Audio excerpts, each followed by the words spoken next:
Halo warga Nobar yang hobi makan pedas dan ngopi, tapi ujung-ujungnya nahan perih sambil nyari promah, milanta, atau nenggak madu TJ saset. Kayak apa kabarnya bebuhan lambung estetik? Kembali lagi bersama Mang Tobi, sang pengangguran profesional. Dan kali ini kita kedatangan tamu spesial. Bukan ustadz, bukan dukun, melainkan bapak penyeimbang umat. Ya, siapa lagi kalau bukan Robert McCall?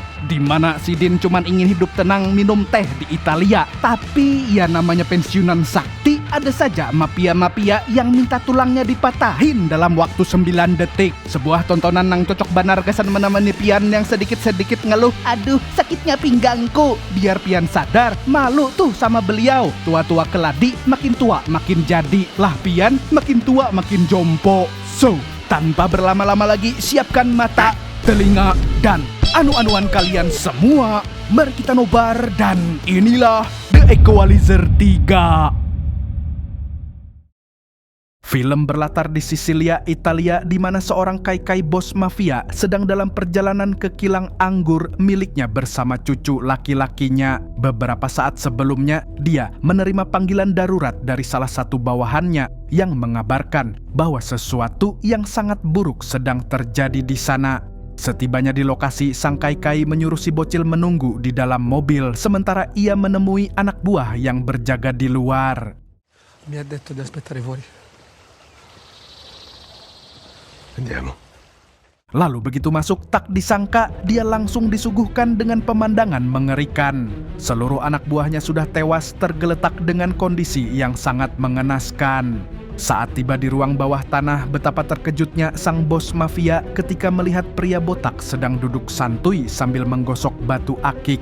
Padahal kelapanya ditodong senjata dari dua sisi. Diketahui bapak-bapak botak ini bernama Robert, seorang mantan agen rahasia pemerintah yang operasinya khusus membunuh. Dan sudah jelas, pelaku yang membantai seluruh jamet mafia sendirian adalah Robert. Dengan aura sigmanya, Robert memperingatkan sang bos mafia untuk menyerahkan barang yang telah ia ambil. E come mai trovato? Nessuno ci è mai riuscito. Adesso sei qui, a parte il fatto che stai a pochi metri da quello che stai cercando.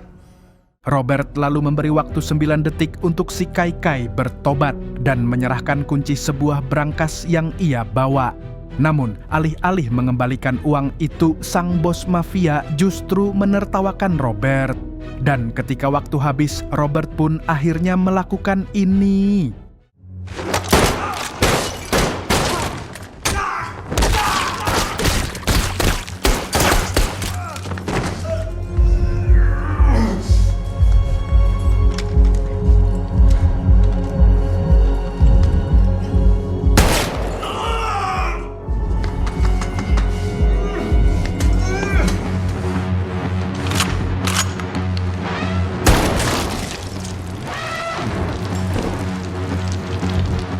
Sungguh bejir sekali, dalam sekejap mata, Robert sendirian berhasil melumpuhkan semua orang tanpa terluka sedikit pun.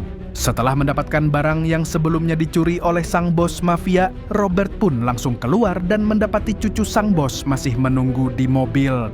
Karena pada dasarnya Robert bukan orang kejam dan tidak tega pada anak kecil, apalagi si bocil tidak bersalah dan tak tahu apa-apa, ia pun memilih pergi meninggalkan bocil tersebut.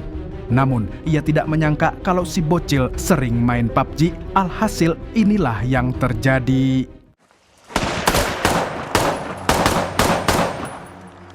Sang bocil kematian ini berani sekali membokongnya menggunakan senapan. Robert pun mau tak mau melakukan perlawanan, tapi si bocil malah lari mencari cheat terkencing-kencing.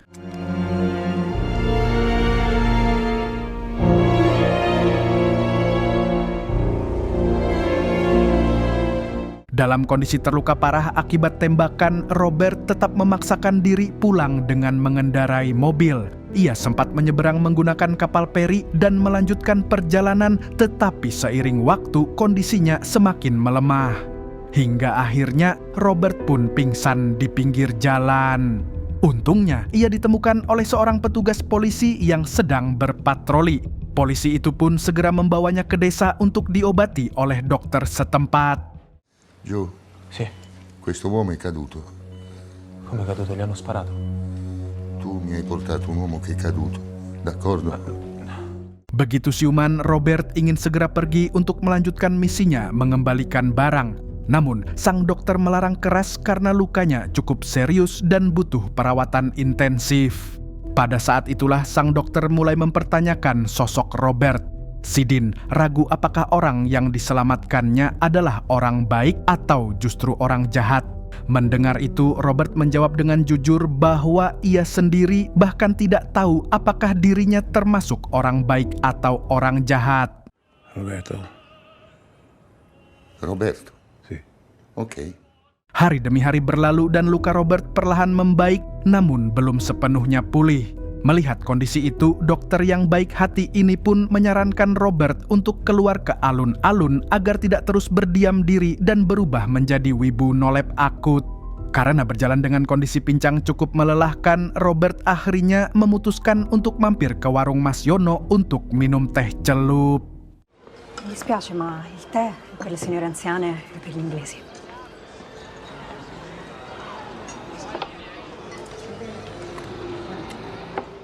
Saat sedang menikmati hari tenangnya, tiba-tiba muncul seorang polisi bernama Joe. Dan terungkaplah kalau Joe adalah petugas yang sebelumnya menyelamatkan Robert saat pingsan di pinggir jalan.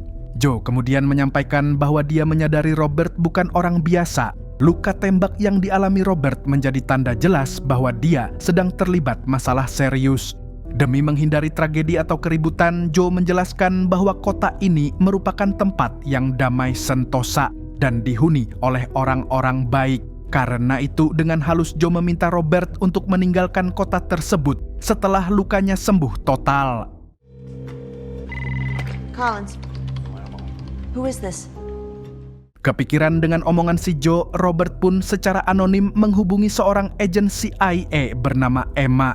Ia melaporkan adanya sesuatu yang janggal di kilang Ciu milik bos mafia tadi. Maka ia meminta Emma bersama timnya datang ke sana untuk melakukan pemeriksaan lebih lanjut. Let me get something to write this down with. No need for that. Everything on this line is recorded anyway, right? Lalu malamnya, terlihat Robert semakin overthinking sampai susah tidur. Bukan karena teringat cicilan bank mekar, melainkan karena teringat perkataan seseorang. Robert pun mempertanyakan dirinya sendiri, apakah ia itu termasuk orang yang baik atau bukan.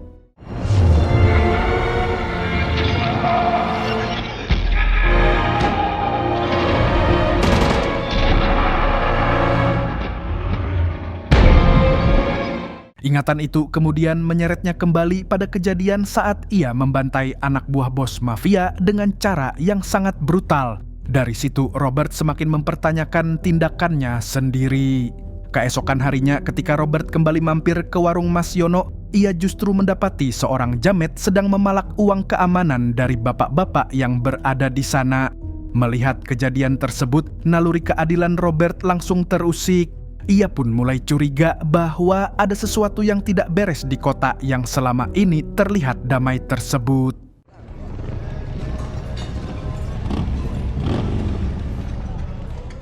Robert kemudian menyusuri kota hingga tanpa sengaja melewati sekelompok mafia muda yang dipimpin oleh seorang pria bernama Marco. Saat itu Marco dan anak buahnya sedang menghajar seorang penjual ikan karena telat membayar jatah preman.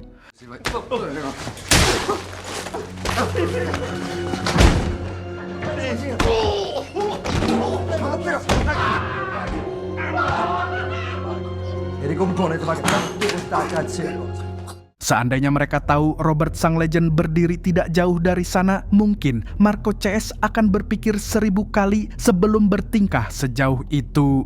Lalu terungkap bahwa Marco memiliki seorang kakak bernama Vincent tidak pakai desta.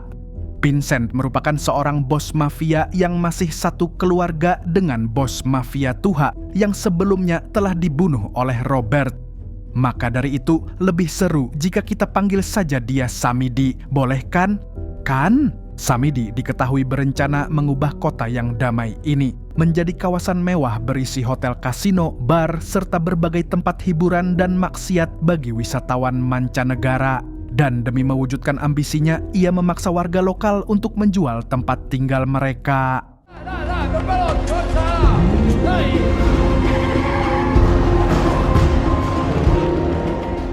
Sementara itu, di kediaman bos mafia tua yang telah tewas, Emma bersama timnya menemukan fakta yang membagongkan.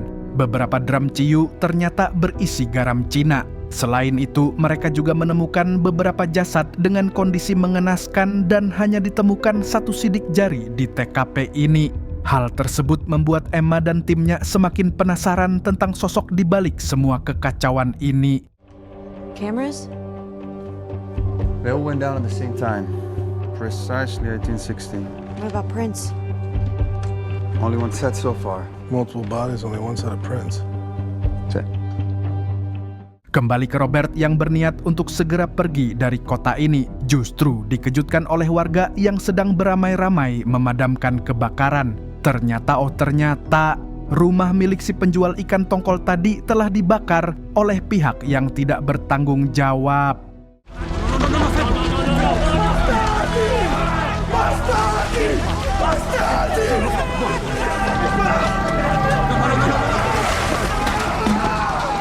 Namun, kejadian ini ternyata jauh lebih tragis. Bukan hanya rumah yang hangus terbakar, istri dan anak penjual ikan tersebut juga ikut tewas. Benar-benar akhlak les.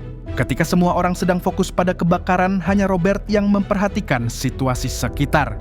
Ia pun melihat Marco dan anak buahnya hanya menonton kejadian ini sambil nyebat. Dengan pengalamannya di dunia kriminal, Robert langsung bisa menebak siapa dalang di balik kejadian ini. Dan dugaan itu tentu saja benar.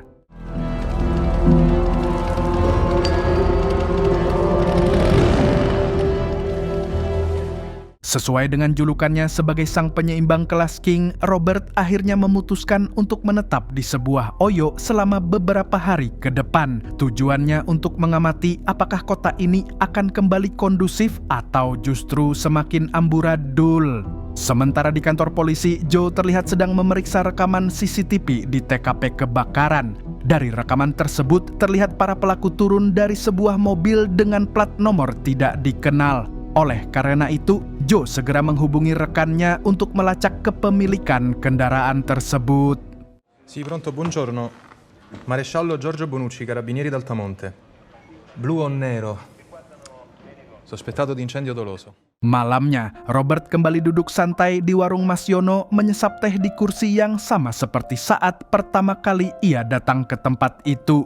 Di sini, seorang pelayan bernama Acil Basnah mulai penasaran dengan sosok Robert. Karena ingin menunjukkan sisi baik kotanya, Acil Basnah pun mengajak Robert berkeliling sambil memperkenalkan makanan khas kota kecil tersebut. Momen itu membuat Robert mulai merasa nyaman. Dia pun mulai yakin bahwa kota ini adalah tempat yang tepat untuk pensiun dan menghabiskan masa tuanya di tengah orang-orang baik. Terima kasih orang baik.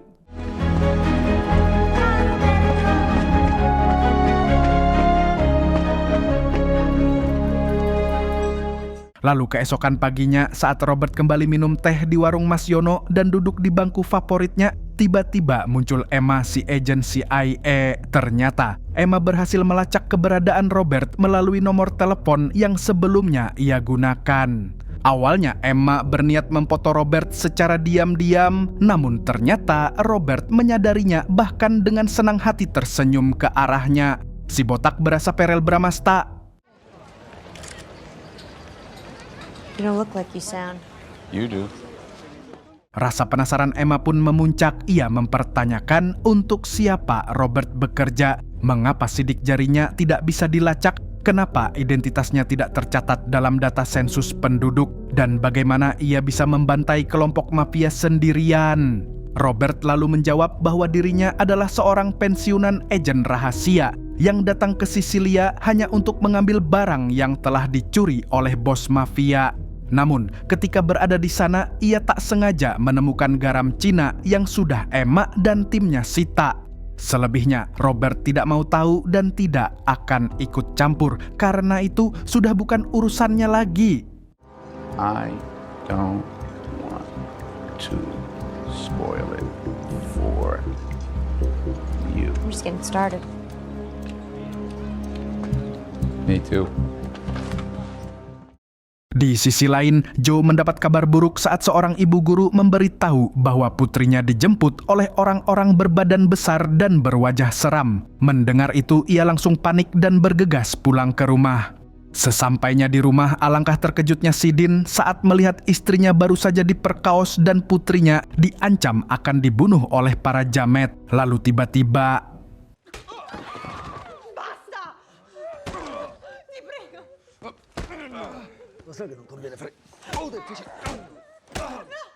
semua kejadian ini jelas merupakan ulah Marco dan anak buahnya yang tidak ingin aksi kejahatan mereka terbongkar oleh siapapun. Dengan wajah babak belur, Joe kemudian pergi ke dokter. Di saat yang sama, Robert kebetulan datang berkunjung. Melihat kondisi Joe, Robert langsung bertanya kepada sang dokter tentang apa yang sebenarnya sedang terjadi di kota ini, serta siapa pihak yang telah merusak ketenteraman kota yang damai tersebut. Dengan ragu dan penuh ketakutan, sang dokter akhirnya menjelaskan bahwa pelakunya adalah kelompok mafia penguasa kota. Mereka dipimpin seorang bos keji bernama Samidi alias Vincent yang sudah lama menjadi benalu di kota ini. What you call mafia? They're like cancer.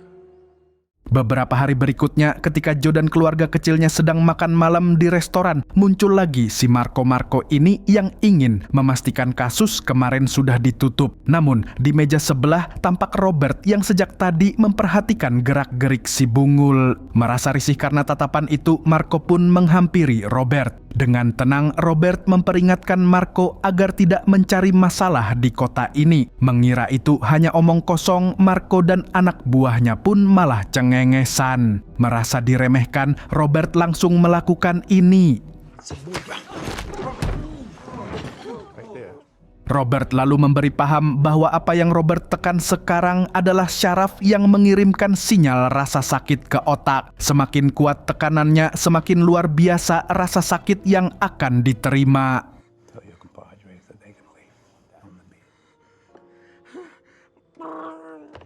Marco akhirnya hinip alias kicep dan Marco pun mengusir anak buahnya dari tempat itu. Kemudian Robert berdakwah kepada Marco bahwa ia masih muda dan memiliki masa depan yang panjang. Akan sangat disayangkan apabila ia harus innalillahi malam ini. Oleh karena itu, Robert lagi-lagi memberikan kesempatan kepada Marco untuk kembali ke jalan yang benar. Respect Pak Haji.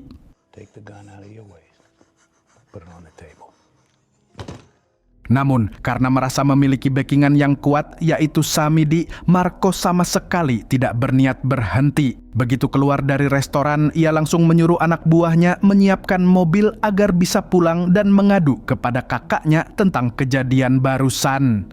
Dengan dipenuhi amarah dan rasa dipermalukan, Marco kemudian meminta pistol kepada anak buahnya. Ia berniat menghabisi Robert saat itu juga, tapi tiba-tiba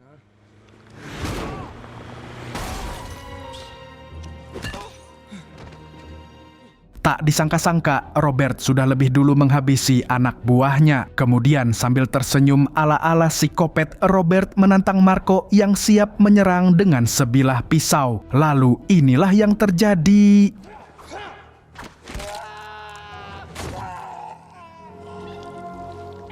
Sudah diberi kesempatan untuk bertaubat, malah banyak tingkah. Alhasil Marco pun berakhir koit di usia muda. Mampus! Keesokan paginya, polisi menemukan tubuh Marco CS yang sudah kaku dengan kondisi tidak wajar. Polisi kemudian melakukan olah TKP dan menemukan sejumlah barang bukti, salah satunya adalah garam Cina. Namun kali ini garam Cina yang ditemukan berbeda dari biasanya, seolah menjadi ciri khas dari sosok misterius yang selama ini bergerak dalam bayang-bayang.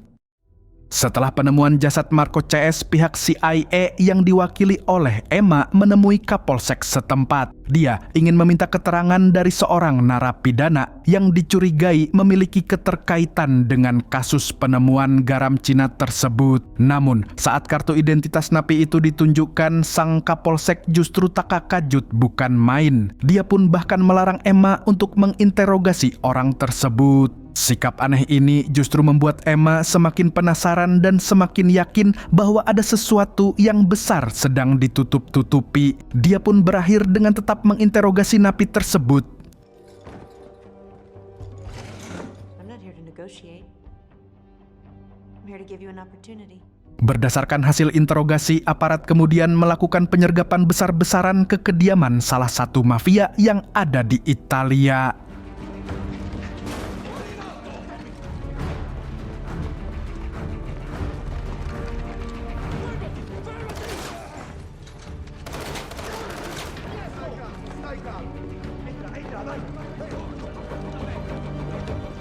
Sementara itu, sebuah mobil sedan hitam terlihat memasuki kediaman Samidi yang rumahnya jauh dari kata rumah subsidi. Disinilah terungkap plot twistnya. Kepala polisi yang sebelumnya ditemui Emma ternyata merupakan oknum polisi korup yang selama ini rutin menerima jatah bulanan dari bisnis haram. È arrivata la CIA. Allora occupati della faccenda. Kedatangannya menemui Samidi jelas bukan untuk menegakkan hukum, melainkan untuk meminta agar bisnis itu dihentikan sementara. Ia sadar jika kasus ini terbongkar oleh CIA, bukan hanya Samidi yang hancur, tetapi karirnya juga ikut tamat. Lantas saat kepala polisi itu menyinggung soal adik Samidi dan kepribadiannya, membuat Samidi langsung mengeluarkan jiwa psikopatnya.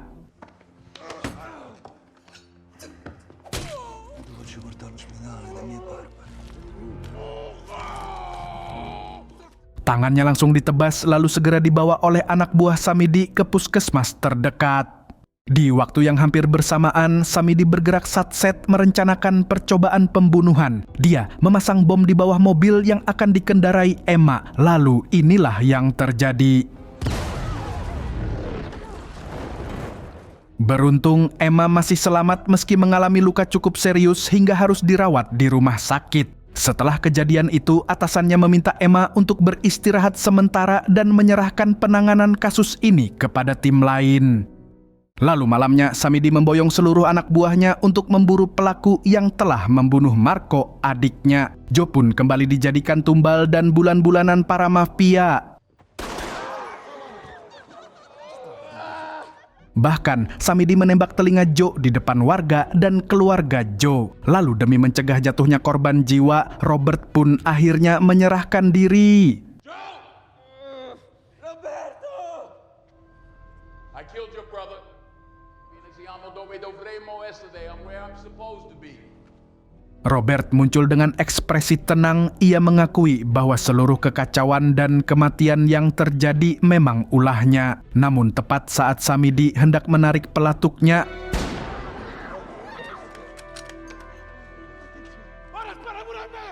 situasi pun mendadak berubah ketika tiba-tiba semua orang kompak mengabadikan momen ini. Seperti yang kita tahu, viral adalah senjata paling ampuh di zaman now. Demi menghindari bisnisnya ikut hancur karena sorotan publik, Samidi memilih menahan diri dan menunda niatnya. Ia lalu memutuskan mencari kesempatan lain.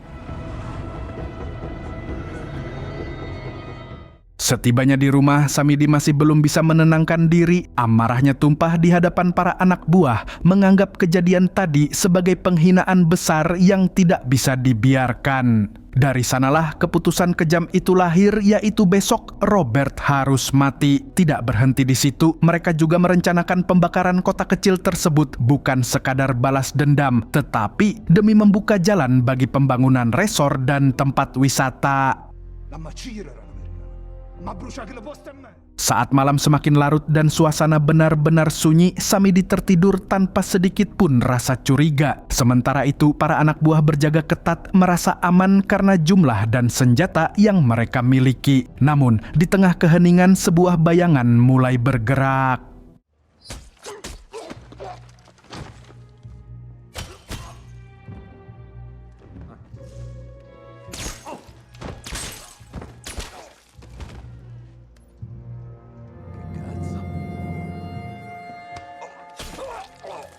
Para penjaga disingkirkan satu persatu tanpa suara dan tanpa kekacauan, seolah inilah keahliannya. Sosok itu tak lain adalah Robert. Ia selalu selangkah lebih maju dari para kriminal yang diburunya. Dan ketika semua penjaga telah dilumpuhkan, kini Samidi benar-benar sendirian. Samidi terbangun karena tetesan darah yang jatuh dari atas. Awalnya, ia mengira atap rumahnya bocor akibat hujan, padahal rumah ini jelas bukan rumah subsidi. Hingga tiba-tiba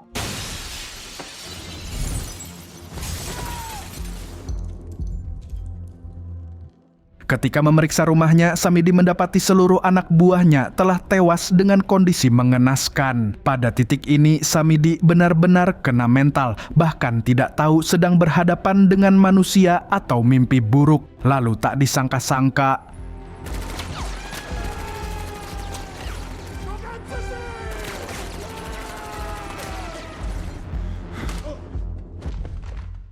ketika sadar sepenuhnya, Samidi sudah terikat dengan mulut berbusa. Rupanya, Robert telah memaksakan barang haram masuk ke dalam tubuhnya. Dengan kata lain, Samidi sedang mengalami overdosis dan menurut perhitungan Robert, jantungnya hanya akan bertahan sekitar 6 menit. Karena pada dasarnya Robert bukan orang kejam seperti biasa, ia pun masih memberi kesempatan. Ikatan lalu dilepas agar Samidi bisa keluar mencari dokter, tentu saja jika waktunya masih cukup dan kakinya masih mau diajak kerjasama.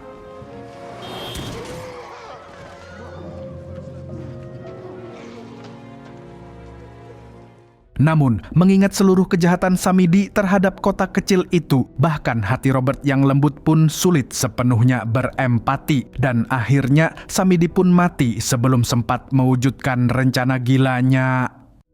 Beberapa hari kemudian, Robert menjenguk Emma di rumah sakit tepat ketika polisi berhasil menangkap seluruh gembong mafia Italia yang terlibat dalam bisnis haram ini. Robert juga membawa sebuah tas berisi uang yang ia ambil dari bos mafia di awal film tadi. Dia meminta tolong agar Emma mengembalikan uang itu kepada pemiliknya, yaitu seorang pensiunan tukang bangunan bernama Greg Dyer. Is this guy some friend of yours? Gave him a lift once. Setelah sembuh, Emma mengantarkan uang itu kepada seorang kai-kai dan nini-nini. Ia datang di saat yang tepat karena pasangan lansia tersebut hendak pindah akibat tidak mampu membayar uang sewa.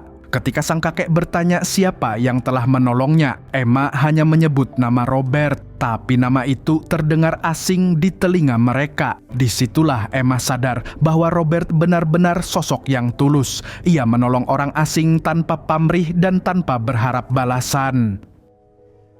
Thank you. You can unpack everything.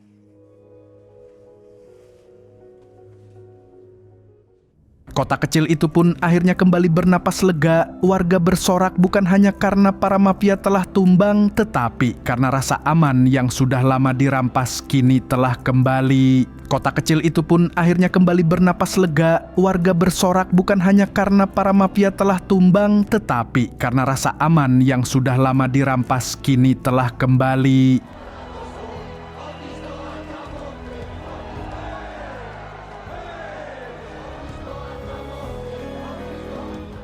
Dan film pun tamat dengan sangat respect.